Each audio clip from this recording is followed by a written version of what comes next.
Welcome back, YouTube. We got a really unique video for you guys today. It's the Air Jordan 5 Fire Red, and we're going to go kind of through the history and very special PE with the Nike Air branding. These are the only pairs that really matter to me, the only ones I have in a collection. All the Jumpman heels are gone, but yeah, these are like the essential pairs, I believe. And they haven't gotten better exactly, but we'll take a look at all of them in comparison. So from your left side here, this is the original 1990 release, the Air Jordan. And it has the Durabuck here. They have a little widow's peak you can see on top of the toe. They got nice tall tongues. A lot of people think the tongues should be shorter, but as you can see, it's pretty tall. A lot of sneaker cracks, so I'm going to be very careful with tugging on tongues today on these original pairs. And in the middle, we have the 2000 Retro, which is definitely a shorter tongue. A lot of people have the perception that this is like on the money, but it's not. They're definitely a shorter tongue. You can tell the reds here are a lot darker on the OG. It's a little more lighter. And here's the 2020 Retro, which is taller tongue, but again, it's thicker, and they use that newer 3M material, which I'm not hating on it. I think it's a little more durable. And here we have Durabuck on both of these, but then on the 2020, obviously, Durabuck isn't really used these days. It's not sourced, and they use leather, which the leather is pretty decent. It's got a little bit of a sheen to it. Little better toe cap than the previous Retro, and yeah, pretty solid Retro. And then on the far right side is Michael Jordan's game worn Air Jordan 5 Fire Red, and this is like an early, not a prototype, but one of the early production runs of his shoe. So you can see it actually has the nylon liner. And I also have a video just based on this shoe and statistics and pictures of him wearing them, and it's thought to believe that he wore these at the Valentine's Day game, number 12 against the Orlando Magic, amongst a few other games. But yeah, you see the tongue. I'm not going to tug on it, but it will come up higher. Very fragile midsoles on the PE and on the OG. But you can tell, like, this is a size 10, 10 and a half, and 11. You can tell, like, the shoe has gotten wider. It's definitely gotten wider. The netting hasn't been the same since the original. It's pretty cool on the Jordan's PE. It's like he's worn them. They've been through hell and back fighting those pistons, and it stayed translucent. So just the materials used are just pretty awesome. And the shape of his toe, it's a little different, just made for his different standards for MJ's shoes for sure. But yeah, you'll see, like I mentioned, the shorter tongue, not huge differences. I'm not crazy about how they used. I know some of this netting cracked on the 2000 pairs. You don't really see that on the OG. People have them sole swapped and all that. But yeah, it's a solid Retro, and this one's pretty good too. But yeah, just give you a front end shot of all four pairs over time. And next we're gonna look at the heel.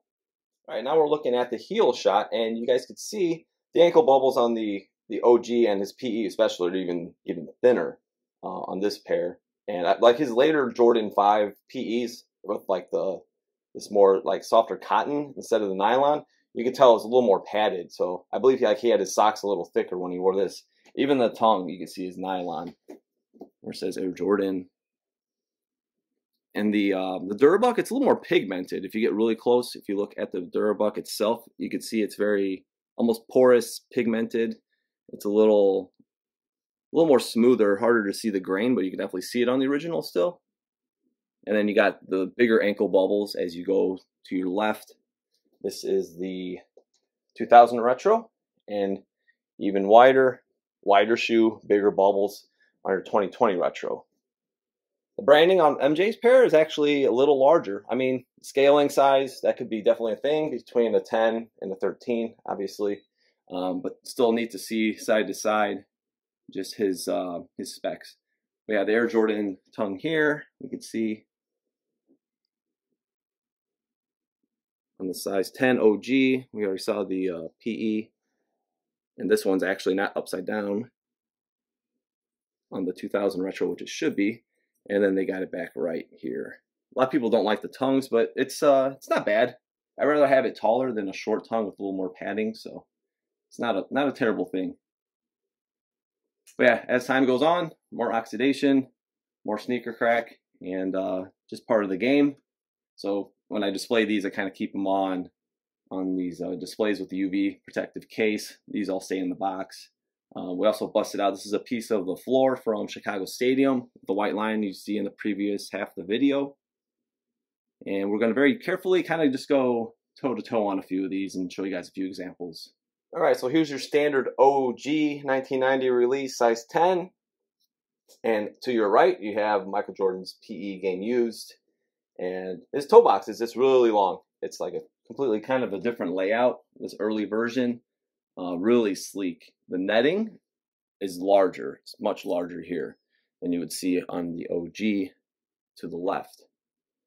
But his later pairs that were more like the general release with the, like I mentioned, the cotton lining, it seems like the netting got a little smaller than this example for the PE. So I thought that was pretty interesting to see like how much more ventilation basically was cut. And I think it looks really great too. But yeah, a lot of oxidation you can see on the original. So what we'll do is we'll take each shoe off and then kind of show you guys, you know, comparison to what each one looks like toe to toe. So that's, yeah, again, real aerodynamic, looks great. The netting yellowed a little more, nice tall tongue. And let's pull this one off. And then I'll just slide back. Jordan's PE here. Sneak the crack. It's deadly. So then here you have the 2000 retro. And again, they have Durabuck. It's really nice. It was a nice, nice material. I think it was really well done. Aerodynamic. You got Widow's Peak here. The netting is maybe a little smaller than the original, but it's definitely just the paneling. I just don't like the plastic. Feels like it's hardened even. If I push on it, probably crack. I don't know. I don't want to try that. But they're holding up nicely. No cracking. Knock on wood on the midsoles yet. But as you can see, like the tongue's not coming up very high. And then last but not least, we have, we'll just slide this forward now. We have the 2020 retro, which I think they did a good job on. But as you can see, netting smaller, different layout, bigger ankle bubbles, things that, you know, I could keep repeating, but just so you guys get a nice look. I have worn these quite a few times, cleaned them up for the video. They are very comfortable. I'll give them that. And next we'll just try heel to heel shot.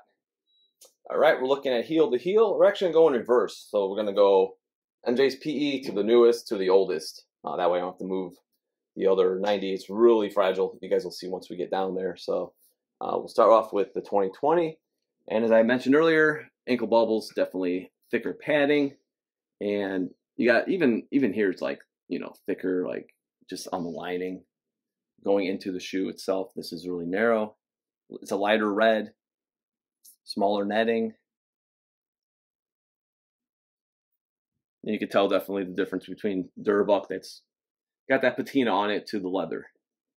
So we'll drop those out, and then we will shift this back to the 2000 retro.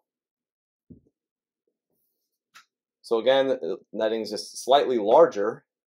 It's starting to yellow.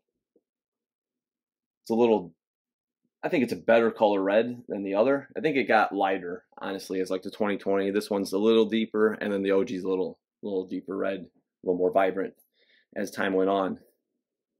But yeah, again, you see nice Durabuck. It's got that nice grain to it. I really like the materials. I did wear these actually, I think I wore them once to a swim meet. And then I got home, I'm like, you know what? I want to keep them nice and icy. But yeah, I do remember them wearing that like one time, and they're very near dead stock, you could say. And I love the 23, if you guys noticed on the fire red. But Jordan's PE, it doesn't have the stitching in black around. It's just solid 23 in red. It's a very cool trait from the PEs. And last but not least, we'll take this one out. And we'll just slide this forward a little bit so it's centered. And yeah, as you can see, heavy oxidation. Try treating some of the polyurethane you guys see in my video where I treat it. It just comes back. Other pairs, it doesn't come that hard. If anybody's found another product that helps keep the oxidation away, to preserve them. You know, definitely shoot me some ideas. I had a few messages on Instagram. I forgot, somebody sent me a different product. I totally slipped my mind. I'd like to try. But yeah, if you guys have any ideas, please let me know. But yeah, you can see the red's definitely darker as we went back in time, and more oxidation. But yeah, just kind of to show you guys, obviously there's a size difference here, but the specs from the PE to the OG are definitely different in the shape between Jordan's pairs and the general release down to 90 even. And like you see the shark teeth here on this one, they're kind of gone. The other one, we have a few, but they're rounded out. And then on the retros, they're very sharp. Even you can see here on the 2000 retro and the 2020, it's actually even more pointy. So after this, we'll kind of pair everything up and do a wrap up. All right, I hope you guys enjoyed this video. It's kind of cool, fun one to do. Just kind of show the history of the Air Jordan 5 Fire Red from the original release to the 2000 retro to the PE and then to the newest 2020 version. For some nostalgic pieces like the Chicago Bulls floor from Chicago Stadium, nice slab. Got the Air Jordan 5 jacket back here. And to the left is the sweatshirt from Starter that my grandma and grandpa actually bought me back in the early 90s. So yeah, I hope you guys enjoyed this video. It's kind of a fun one to do and share a little history with you guys. Don't forget to subscribe. You can follow me on Instagram at OG or Bust, and we'll see you next time.